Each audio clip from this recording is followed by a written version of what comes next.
Hello, welcome to the Intimate Hour, where true stories blur the line between pleasure and betrayal, between desire and danger. Tonight's story is titled What My Friend's Boyfriend Used to Do With Me, a tale soaked in secrets, shadows, and the kind of intimacy that comes at a cost. This is part 1. Listen closely. My name is Ria. I was 26 at the time. I had just moved to a new city after ending a long, toxic relationship that had drained me emotionally. I wasn't looking for anything new, anything romantic. My focus was on work and healing. I worked at a marketing firm, had just rented a small but beautiful studio apartment, and was slowly piecing my life back together. I wasn't ready for chaos again, but chaos has a strange way of slipping into your life when you least expect it. My best friend in the city was Nina. We weren't childhood friends. We met at work and quickly bonded over coffee breaks and venting sessions about our bosses. Nina was wild, impulsive, always up for a thrill, and she had a boyfriend that everyone noticed, Ayan. Ayan was tall, well-built, sharp-jawed with a mysterious calm that always lingered behind his eyes. He wasn't loud or obnoxious like some guys. No, he had a way of watching people, speaking less, making you feel like he was unraveling your thoughts with just one glance. He was 5 years older than Nina and ran a photography studio. When she introduced us, something strange shifted inside me. He smiled when we met, polite, respectful, nothing alarming, but his handshake lingered a second longer than necessary. His eyes held mine with a confidence I hadn't felt in a long time. Not arrogance, something else. Awareness, a kind of knowing. As if he sensed something broken in me and found it interesting. At first I ignored it, told myself I was imagining things. But then came the text. Nina had added me to a group chat with him, for planning her birthday surprise, and that's how he got my number. That night, after midnight, I got a message from him. Ayan, you have very observant eyes, Ria. Dangerous eyes. Do they always hide things? It sent a chill down my spine. Not just because of the words, but because of how it made me feel.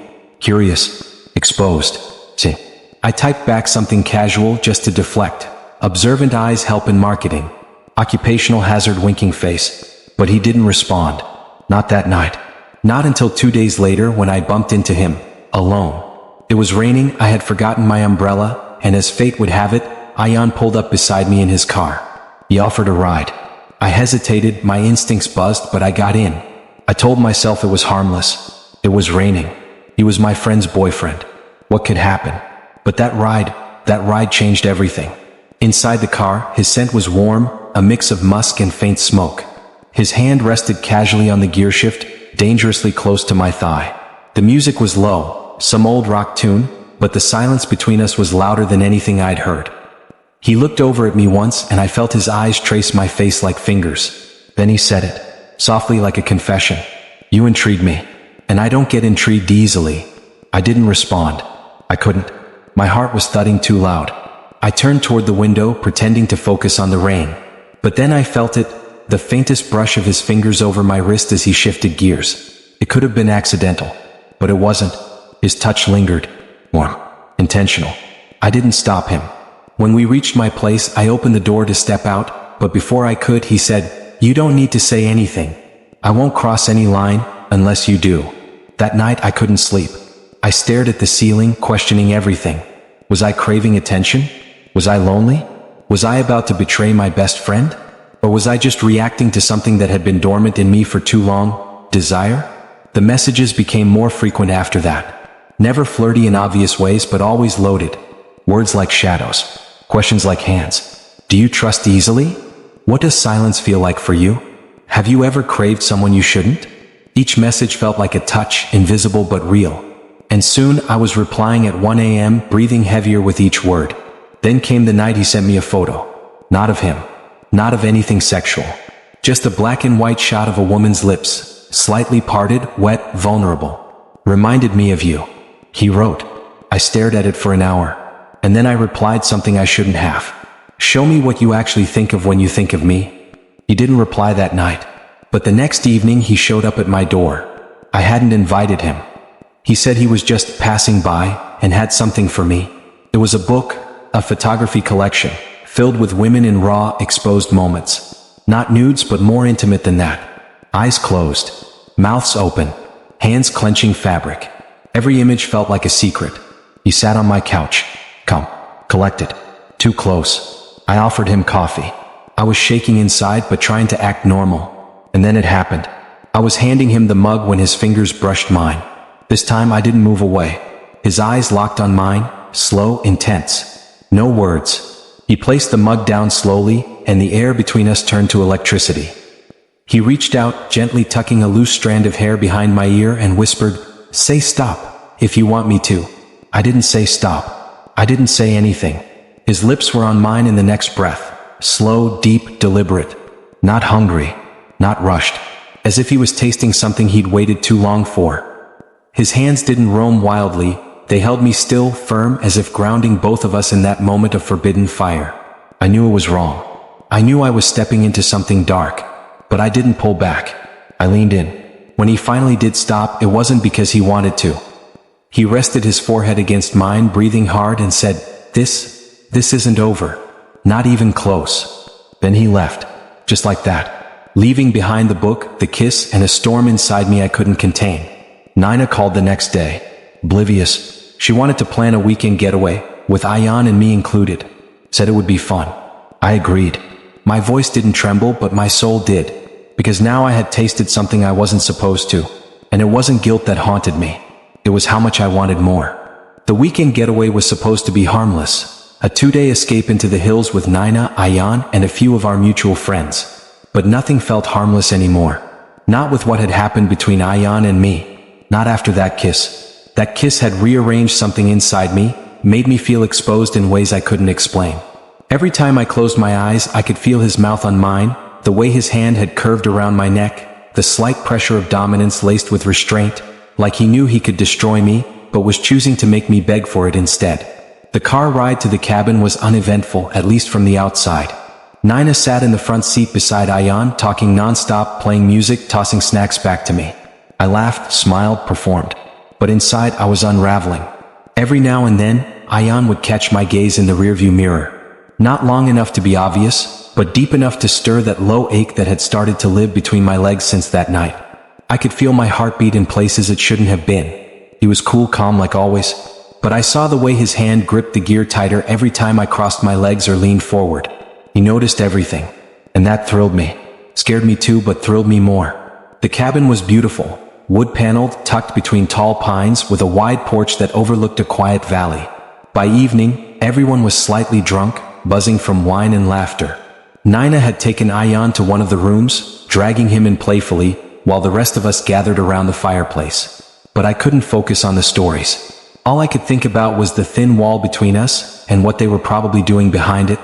It shouldn't have hurt, but it did. And that was the scariest part, that jealousy had already taken root in a place I had no right to plant it. Later that night, I stepped outside alone. The air was cold, biting. I leaned against the wooden railing of the porch, staring into the dark forest. And then I heard the door creak open behind me. I didn't have to turn to know who it was. His presence was unmistakable, like the air shifted slightly when he was near. He came to stand beside me, silent for a while. Then softly said, "She's asleep." I didn't respond. My throat was tight. I couldn't trust my voice. He leaned a little closer. "You didn't reply to my last message." "I didn't know what to say," I whispered. "I think you did," he said, his voice low and warm like smoke curling into my ears. "You just didn't want to admit it." My body betrayed me. I didn't move away. I turned toward him instead. His eyes were darker than usual, the kind of dark that could hold secrets and sins alike. Then his hand brushed mine, slowly, fingers grazing skin like memory. The soft pad of his thumb traced the edge of my palm, and I felt like I might explode. "You're shaking," he murmured. "Because I'm cold?" I lied. "No," he said. "You're not." He stepped behind me then, his chest pressing softly against my back, his hands sliding around my waist, not with force but with need. "Tell me to stop," he said. I didn't. I should have. But instead, I leaned back against him. I felt everything, the way his breath hit the nape of my neck, the way his body responded to mine without even needing words. His hands moved lower to my hips, holding me still, and I let out the faintest gasp. "You're playing with fire, Rhea," he whispered. "You know that, right?" I nodded. "So are you." And then he turned me around and kissed me again. This time deeper, hungrier, his hands tangling in my hair. I tasted lust and guilt all at once. His mouth moved down my jawline to my throat, pausing at my collarbone, and I felt like I was melting into the wooden railing. He pressed his forehead to mine and said, "We can't do this here." But his hands didn't leave my waist. Back inside, I avoided everyone. The shame was starting to crawl back in, along with the raw thrill. I knew I was breaking something sacred, Nina's trust. And yet, the part of me that had been starved for so long didn't care. I went to bed late, body humming, but my mind chaos. And then it happened. In the dead of night, I woke up to a soft knock at my door. My heart pounded. I shouldn't have answered it, but I did. He slipped in quickly, quietly, shutting the door behind him. The room was lit only by the moonlight.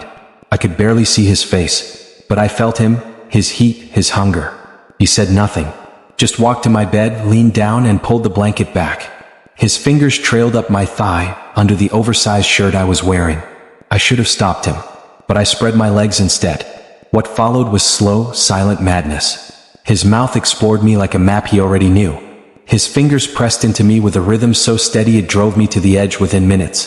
I bit down on my pillow to stay quiet. My hands gripped the sheets like they were the only things keeping me grounded. He didn't take me fully. No, he wasn't reckless. But he took enough.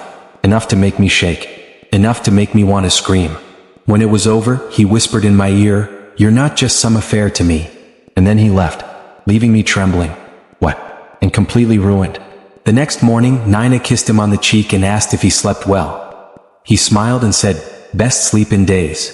I laughed along. My voice didn't crack, but something inside me did. Because now I knew this wasn't just desire anymore. It was addiction. And addictions always come with consequences. After that night at the cabin, nothing was the same. Ayan and I didn't speak in words. We didn't need to.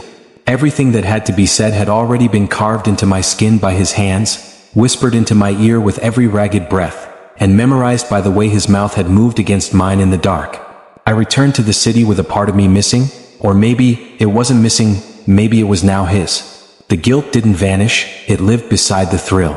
I couldn't go a single day without thinking about that silent night. The feel of his lips against my thighs, the way my body had betrayed every ounce of loyalty I had toward Nina. But betrayal is strange, it doesn't always feel like breaking a rule. Sometimes, it feels like finally answering the call your body has been making for years. And Ayan? He didn't pull away. If anything, he grew bolder. It started with the messages again. This time darker. Less poetic, more raw. "What are you wearing? Do you still feel me inside you? Do you want to beg tonight or just moan quietly like last time?" I should have blocked him. But instead I bought lingerie. Black lace, thin straps, the kind that whispered sin. And I sent him a picture.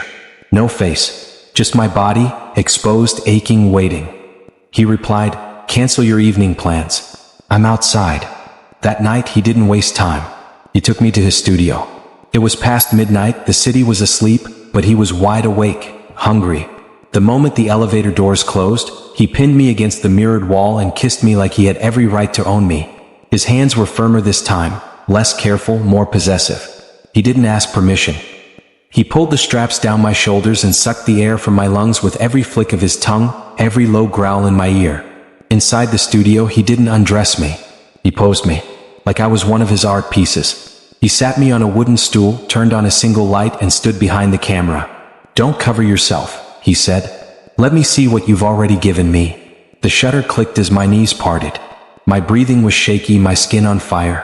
I should have felt exposed, but I felt alive. Desired in a way that felt dangerous, like I was being devoured by someone who knew how to chew through your soul, not just your body. He came closer. The camera hit the floor with a soft thud. His hands wrapped around my throat, not to hurt, just to claim. "You're not mine," he whispered. "But I want to ruin you for anyone else." And he did. That night, he didn't leave a single inch of me untouched. He bent me over the couch and made me cry out his name so many times I started to forget my own. His fingers were cruel, his mouth was mercy, and his eyes never left mine as I came undone again and again. By the time he drove me home, the sun had started to rise. But everything changed that same afternoon. Nina showed up at my door. No warning. No text. Just her, in ripped jeans and a ponytail, holding an envelope. Inside it, photos of me. From the studio. From his camera. My breath vanished. My stomach dropped. She didn't scream. She didn't cry. She just looked at me like I was something she couldn't recognize anymore. "I saw the messages," she said, her voice trembling. "And then I broke into his laptop. He's been documenting you, Rhea. Since before the first kiss. The world spun. I didn't know what to say. I tried to speak, but shame wrapped its hands around my throat tighter than Ayan ever had. I thought you were my sister, Nina whispered, stepping back. I would have died for you. And then she left. I collapsed, right there on the floor, shaking. Because it wasn't just the betrayal, it was the realization that I had been the one manipulated all along. Ayan hadn't just wanted me. He had studied me, staged me, captured me like one of his photographs, a beautiful secret he could hang in a dark room, untouched but never unseen. The next day I texted him. Why would you show her? His reply? I didn't. But maybe it's better she knows. Now there's nothing left to hide. I blocked him after that. But I wasn't free. Not yet. Weeks passed. I tried to get back to normal, focused on work, avoided mutual friends, deleted old pictures. But healing isn't linear. Every time I closed my eyes, I remembered his mouth on my skin, the way he looked at me like he owned every part of me. And yet, I started to see something I hadn't before, the cracks in his charm. The way he'd controlled the pace, the power, the decisions, how he'd picked his moments, how it was never random. It was a slow seduction designed not just to touch my body, but to trap my sense of worth.